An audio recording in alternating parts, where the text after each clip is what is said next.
Hey, welcome back to Biz Talk with Mike. Today we're going to talk about the differences between Robert Kiyosaki versus Dave Ramsey. So let's get into it.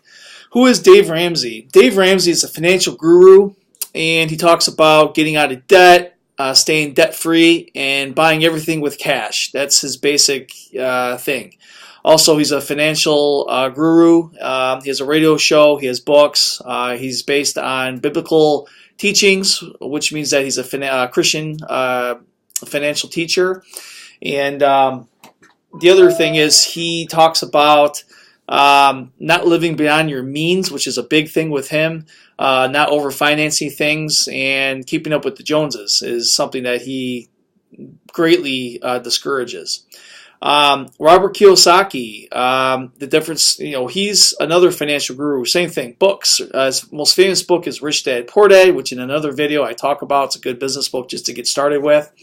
And he's been around a long time, since the mid-90s. And he talks about his rich dad versus his poor dad. His poor dad was a high-income earner who, spent his life saving money and paying off debts, where his rich dad took on a lot of debt to increase his wealth. And we'll explain in a minute. I'll explain in a minute how that works. So Rich Dad is an educational, non-biblical based company. It's financial education. He talks about accumulating assets and really the real differences between assets and liabilities. So let's go back to Dave Ramsey. So Dave Ramsey has, it's good for a consumer. Dave Ramsey is geared to a consumer looking to fix their financial situation, where they're trying to get out of debt, they're trying to buy a house. So Dave talks about not overfinancing, not going out and buying a $80,000 vehicle and you got an $800 payment. Just because you're a high income earner doesn't mean that you're wealthy. That's another thing they both teach. So Dave Ramsey's great for the consumer. He has a program like Baby Steps 1 through 5 or something. Talks about saving up an emergency fund. That's the first thing you do. Then you start paying off your credit cards. Eventually you pay off your cars, and eventually pay off your mortgage. So you're debt-free living, which I tend to agree with. Whereas Robert Kiyosaki tells you that, and he's right as well, that your house is, for example, your personal home that you own is not really an asset, which is true. And the reason it's not an asset is because it actually takes money out of your pocket, whereas an asset puts money into your pocket. So the difference is, always remember, an asset puts money into your pocket, cash flow, money. A liability costs you expenses, money out of your pocket. So your house is, you got to pay taxes, you have to pay utilities, whatever it may be. That is an expense, and you're paying for that yourself. Whereas Rich Dad Poor Dad, Robert Kiyosaki, is stating that, hey, you're going to borrow good debt to go buy a house, okay, to put a tenant in, and that tenant's going to pay the mortgage. It's going to rent for $800 a month, let's say, and out of the $800, you're going to make $150 or $200 a month in what's called positive cash flow. And so you have, the ability to get 10 of these houses with debt. Well, that's what he's saying. Positive debt that's actually good, and preferably in a company name, not your own personal credit report. And there's ways, we'll talk about that pretty soon, about business credit and things of that nature, because I've done it. I have business credit. I have credit that's totally in the company name, not in my personal name. So I keep a lot of the debt off my personal credit report, for reasons of, if you put every piece of debt in your personal name, you're not going to be able to finance a business or get additional things, because your debt to income ratio is going to be too high. So that's another video though. So Robert Kiyosaki, he has an education company. Rich Dad Poor Dad's his famous book. Again, assets versus liabilities. So the two biggest differences in philosophy here is debt. Dave Ramsey says you don't take debt out for anything. You're a slave to the borrower. You don't borrow money to buy anything. Robert Kiyosaki, on the other hand, loves debt. If you can borrow $1 billion, that's what he suggests to do. Now, when you say that, it sounds scary. But when we talk about borrowing $1 billion, let's say borrowing $100,000 to be more realistic, we're talking about going out and buying, let's say, a piece of property or buying a business that's going to generate income. So since I'm a real estate guy mostly, we're going to talk about real estate. So you buy a residential home. It's for, you buy a house under market value, say for $80,000, it's worth $115,000. You buy that house, put a little bit of fix-ups in it, and now you have an asset that's generating a rental income of, let's say, I don't know, $800 a month. You're going to get maybe $200 a month in positive cash flow, and that $200 goes into your pocket. The rest of the expenses are paid through the rent. So the tenant is actually paying the mortgage off, and they're paying all the expenses of the property you just bought. That's what Robert Kiyosaki is talking about. And if you can do it with only 10% down, let's say you save $100,000. Robert Kiyosaki says, and this is another truth, if you save $100,000, you're actually losing money. Remember, when you just put money into a bank, even if it's a savings or a CD, which is a certificate of deposit, and you're getting 1% on your money, which is actually pretty high these days, you are losing 1.5% through inflation. The average inflation rate is like 2%, 2.5%, something like that in the US right now. So if you're saving $100,000 every year, but you're not at least beating inflation, you are actually eroding your buying power and losing money. So you have to understand how money works and how the Fed works, because the more that the Fed prints, which they're doing now, that's another thing, the debt crisis going on.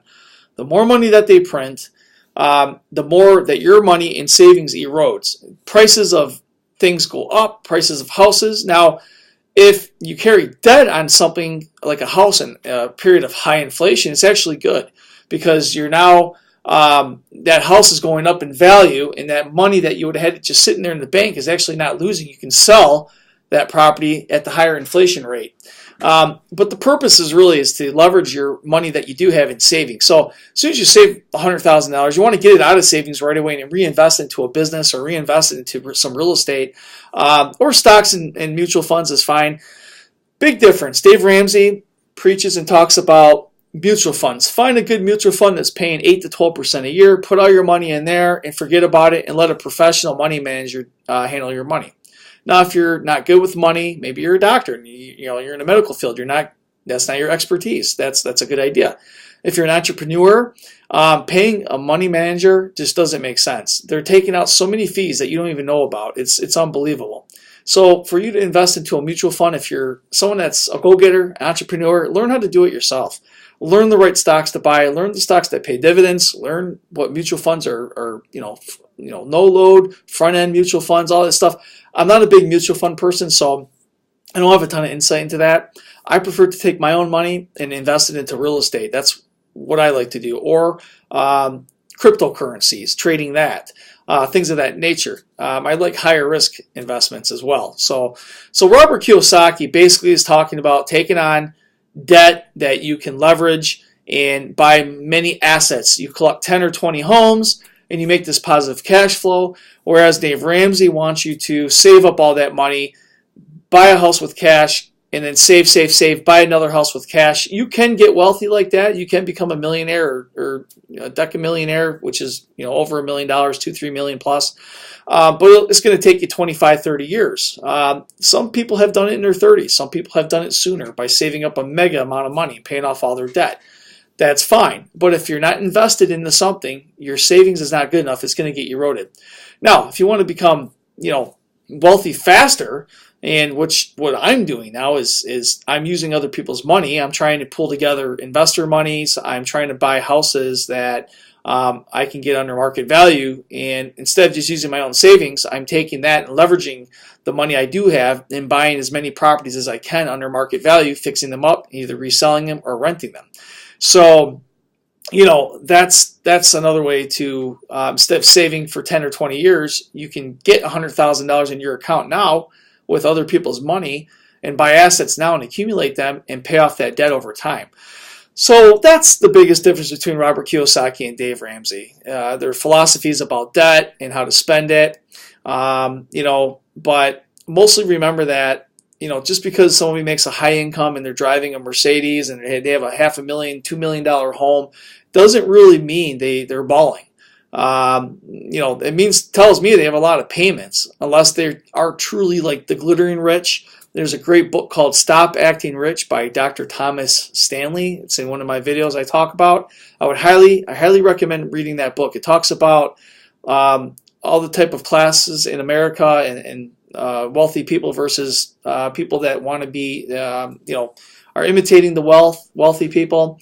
And if you're going to try to imitate wealthy people now when you're broke, and buy 1,000 things, cars, jewelry, you're going to stay broke, and you're going to be making payments to the bank and paying interest out for nothing on items that don't make sense. So Dave Ramsey talks about living below your means, driving the clunker for as long as you can, that doesn't cost you anything, and stack as much money as you can, where Robert Kiyosaki kind of says the same thing. You're going to drive a probably not so nice car for a while, but over time you're going to accumulate assets, and when those assets build up enough positive cash flow where you can put 50 grand a year in the bank without even breathing and thinking about it, the money's coming in, you're managing rental properties.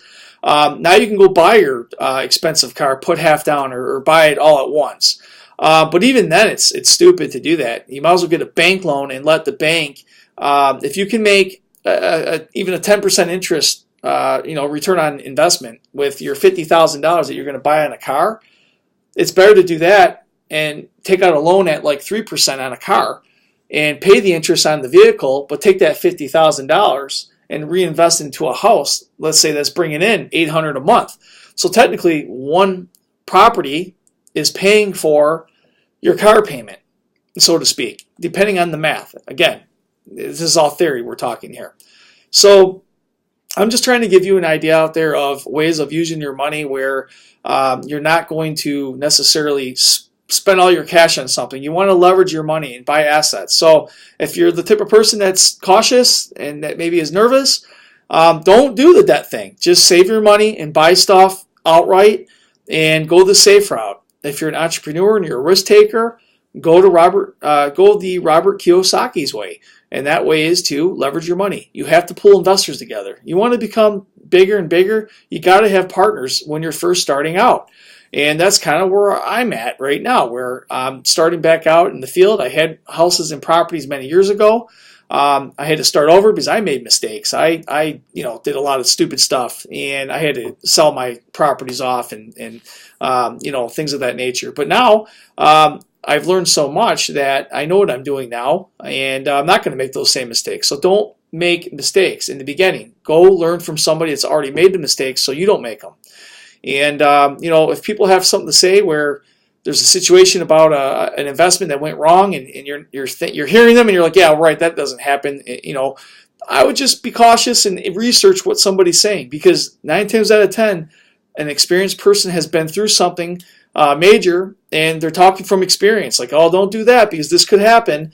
Just be cautious when you're out there. So I hope this video helps somebody out there. It's just a quick talk here, and it's just a philosophy I want to share. So if you have any comments or concerns or anything, leave them at the bottom. I love to hear you. And any criticisms, go ahead. I can take it. Not a big deal. I love to hear what people have to say.